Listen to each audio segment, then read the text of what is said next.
Hi again. Welcome back to Section 14 for the 2021 BCEC update. Let's have a quick peek at what there is for changes. There's one addition only in Section 12, or Section 14, pardon me. And I would like to go over it. It is a good rule, and it is one that makes sense. And then I would also like to, at the latter part of this video, is go over the TAP rules, 14100. And actually, the new rule that has been applied is 14100 subrule 2. So it is added to 14100. Notwithstanding subrule 1, consumer service conductors shall be permitted to be protected by an overcurrent device at the service equipment. So let's have I've got a picture, a couple slides down here. So what this is, okay, so this is we're just going to call this, just for easy sake, we'll call it a 200 amp single family dwelling service. We've got an overhead service. We have a 200 amp meter socket. I'm just saying 200 amp just to fill the numbers here, just for it doesn't state it on here anywhere. And in the combination panel, so we've got a combination panel with a 200 amp breaker in it, and then we've got all our branch circuits. So this, it's never been noted anywhere, but these are what we consider unprotected conductors. These conductors are unprotected.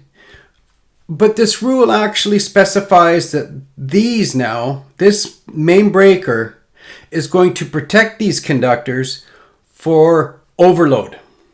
Okay? So, say for instance, back if we had our old rule of table 39, where we had a 4-aught aluminum, the 4-aught aluminum was not big enough for 200 amps. So the conductor now has to be big enough for the 200 amp breaker. And this 200 amp breaker is going to protect it by overload, for overload conditions only. So if the service is drawing more than 200 amps, this breaker will trip, protecting these conductors. Okay? So I really like this rule, and this really helps explain a lot of other rules.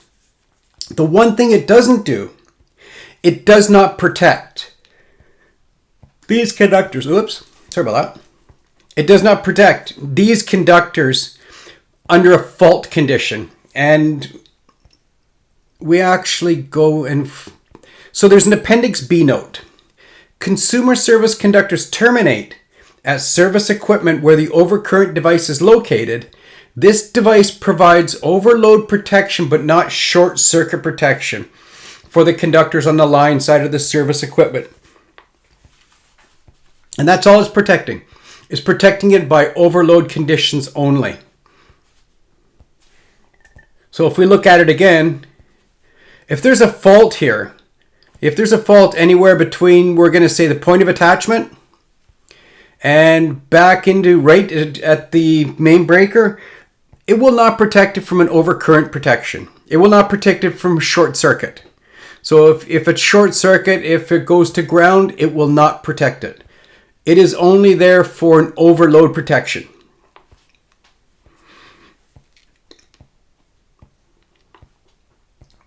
Okay. Now, 14100. Let's go to the code book and have a quick look at 14100 and see what it actually states. So there we go, 14100. This is a great rule, and I do like to go over this rule.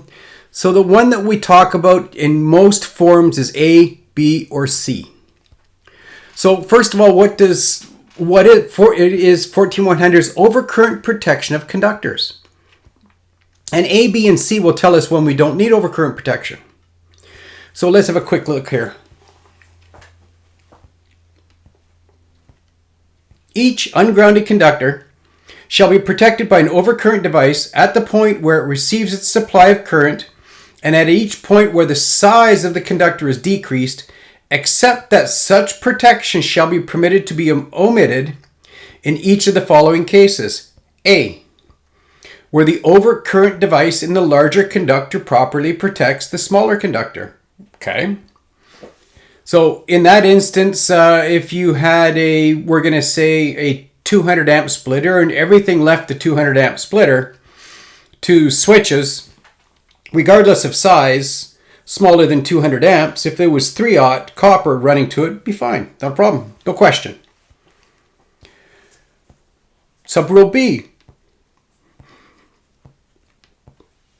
where the smaller conductor has the ampacity less than the combined computed loads of the circuit supplied by the smaller conductor and not less than the ampere rating of the switchboard, panel board, or control device supplied by the smaller conductor, is not over 3 meters long and does not extend beyond the switchboard, panel board, or control device that it supplies, and is in enclosed and non-ventilated raceway, armored cable, or metal sheath cable were not part of the wiring in switchboard, panel board, and other control devices.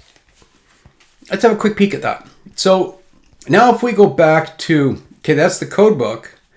So now let's just go back to the presentation here. An example, I have a 400 amp switch.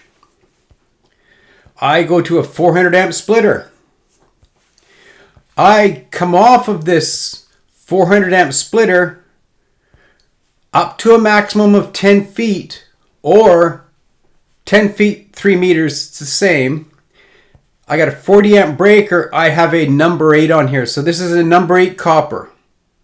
This piece of number 8 copper here between the overcurrent device and the tap box is protected by the 400 amp fuse or 400 amp circuit breaker.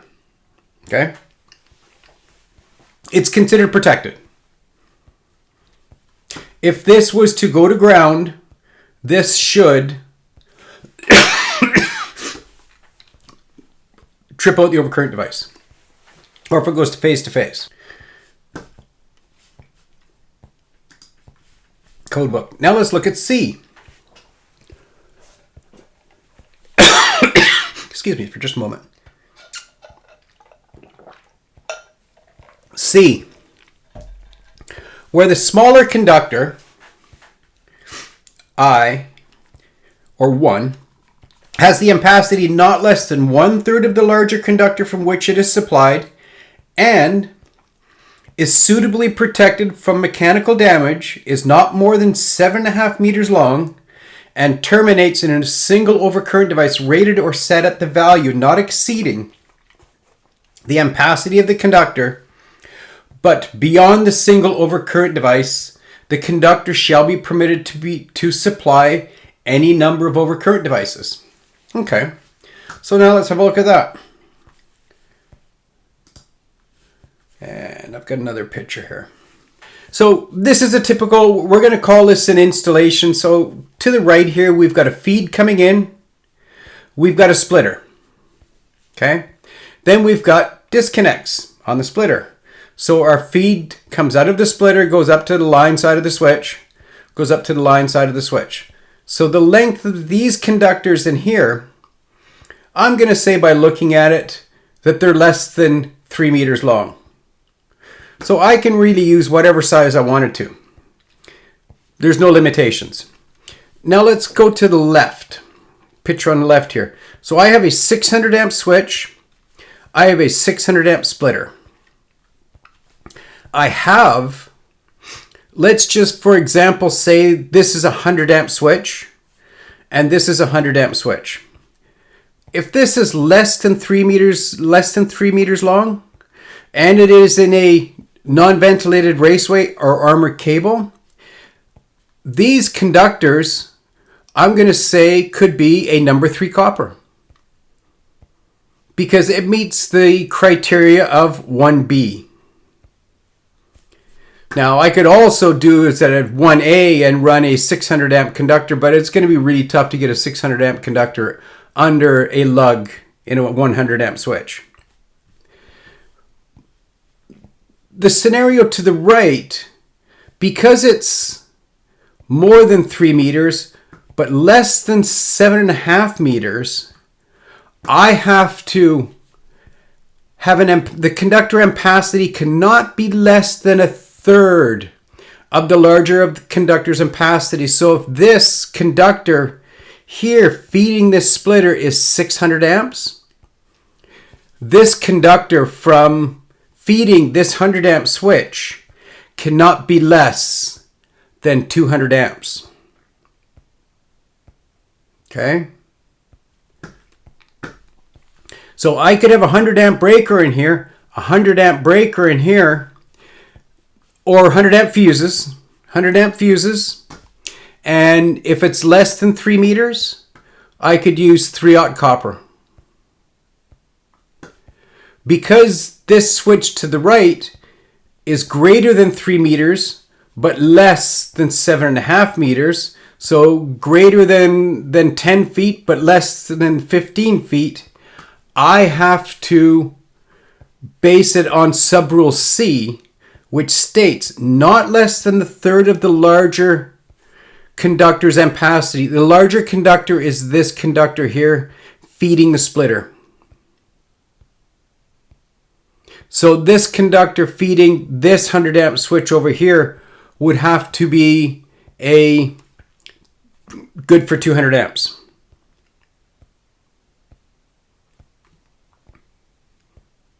Okay.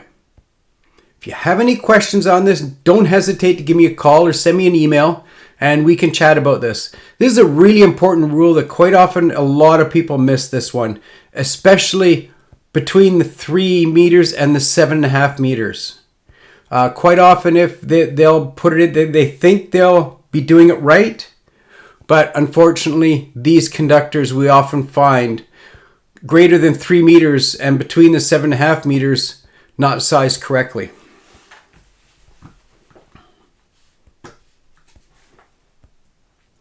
And that's it for a little presentation for section 14 and all for the one code update, and also with the a little bit of just a touch up and refresher for tap rules from 14100 subrule 1 A, B, and C.